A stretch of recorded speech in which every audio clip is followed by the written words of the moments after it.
चलो हम ले जाएंगे।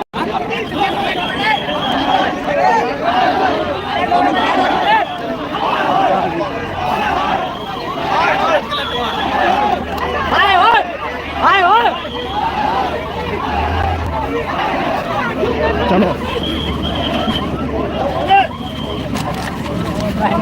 आराम से आराम से आराम से।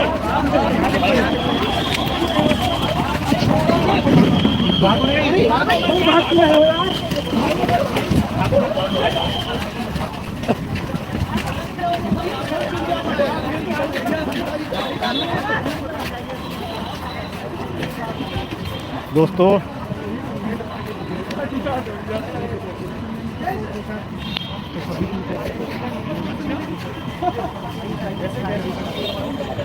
यहाँ पे फोर्स आ चुकी है,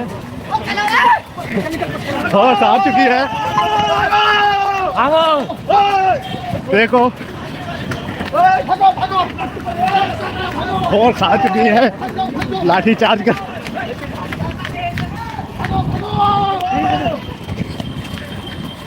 देख सकते हैं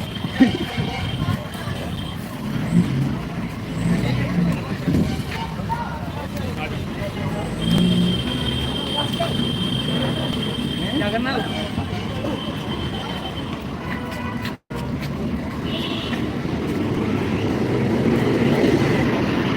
पुलिस भाई आ रहे हैं वो। भागो भागो भागो भागो।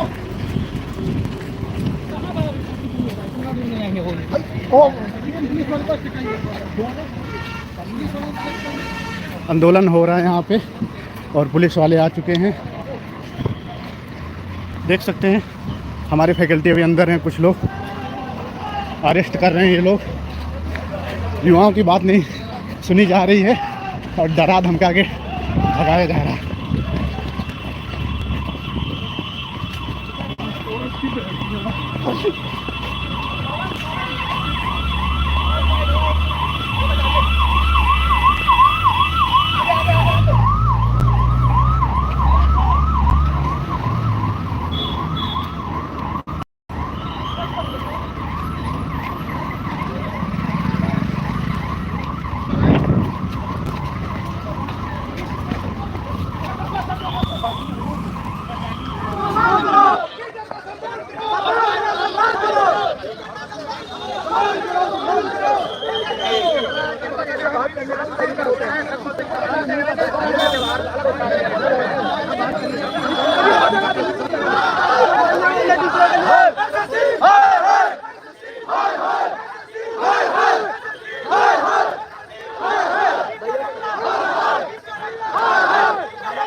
देखना लाइव हो चुका है क्या?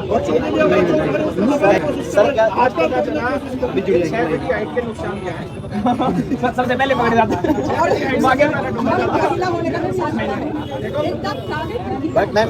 महिला कांस्टेबल नहीं होना चाहिए।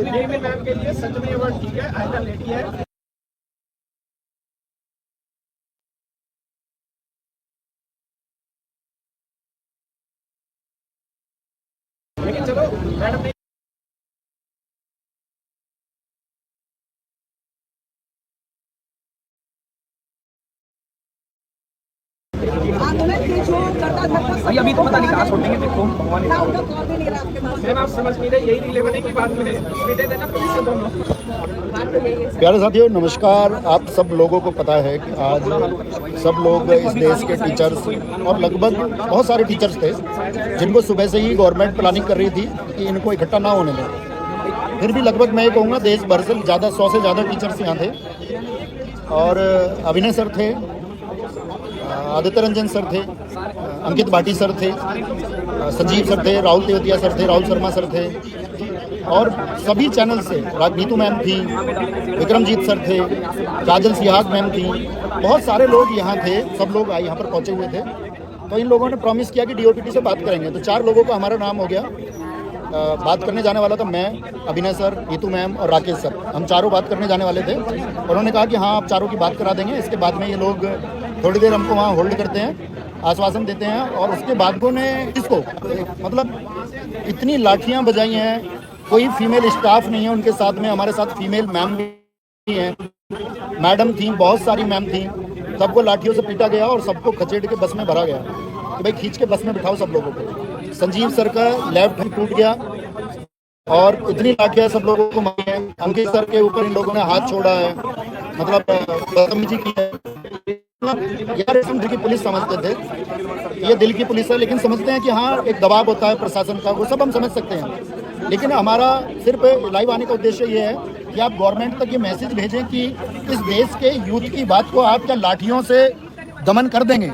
क्या इस युवा वर्ग की जितनी भी बात है, वो जो परेशान है, जो उसको प्रताड़ित किया गया है, वो जो दुख है आगामी परीक्षाओं के लिए, वो जो चिंतित है, क्या उस तरीके से वो चीज़ें कर दी जाएंगी? ये सर का हाथ यहाँ से टूट चुका है जिसको बांधा हुआ है ऊपर। अभी हम लोगों को इन लोगों ने गिरफ्तार करके बस में बिठा लिया है और बहुत सारे आगे पीछे भी पुलिस की गाड़ियां हैं। तो ये लोग कह रहे हैं कि इन लोगों को कहीं बाहर ले जा करके पीटेंगे, कुछ करेंगे या वहाँ छोड़ेंगे, इन लोगों को कहीं पे छोड़ेंगे। मतलब उससे फ़र्क नहीं पड़ता, उस बात से फ़र्क नहीं पड़ता। लेकिन बड़ी बात यह है कि यार जब हम इकट्ठा होते हैं ना तो हमको भागना नहीं चाहिए। पुलिस आई थी तो क्या बात है, हम खड़े थे, किसी को नहीं जाना चाहिए। क्या होता है गिरफ्तारी से?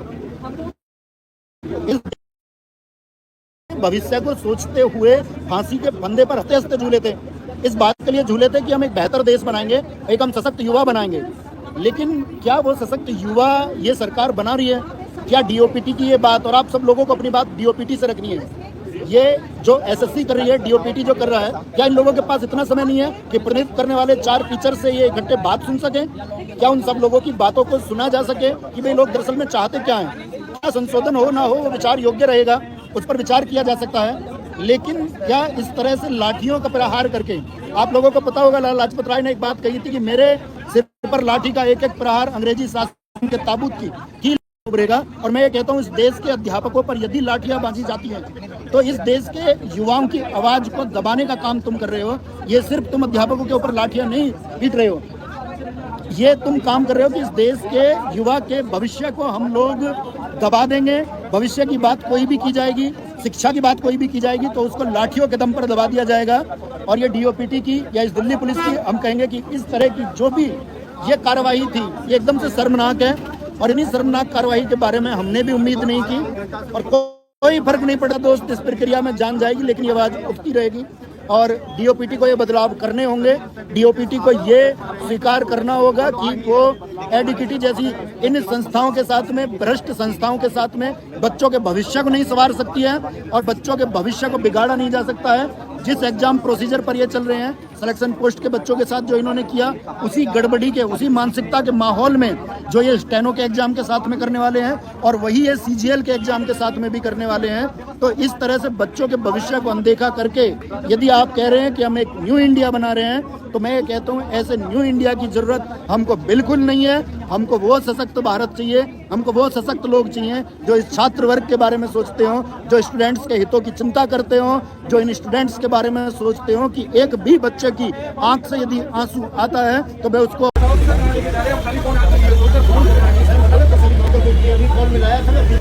पुलिस बता ही नहीं रहे यहाँ पे कि हमें कहाँ लेके जाया जा रहा है। यहाँ पे एक तरीके से कहीं ना कहीं सारी अरेस्ट कर रहे हैं हमें। अरेस्ट भी करें तो ठीक है, बताएं ना कि हम कहाँ जा रहे हैं, कहाँ लेके जा रहे हैं। हमें हमारे घर को बता ही नहीं रहे। हम अपने घर पे इन्फॉर्म कर पाए, हमें पता चले हम कहाँ जा रहे हैं, कहाँ अरेस्ट हो रहे हैं। पिछले 1 घंटे से गाड़ी में घुमा रहे हैं। पहले तो पूरी तरीके से अन्याय करेगी, उसके बाद जब शिक्षक आवाज उठाएगा उसके ऊपर में सड़क पे दौड़ा के भगाएगी, गाली देगी, बदतमीजी करके पकड़ के लेके जाएगी। ये तक नहीं बता रहे यहाँ पर कि हमें कहाँ लेके जा रहे हैं। ये तो हमारा हक होगा भाई, ये हमारा हक है। किडनैपिंग कर रहे हैं हमारी।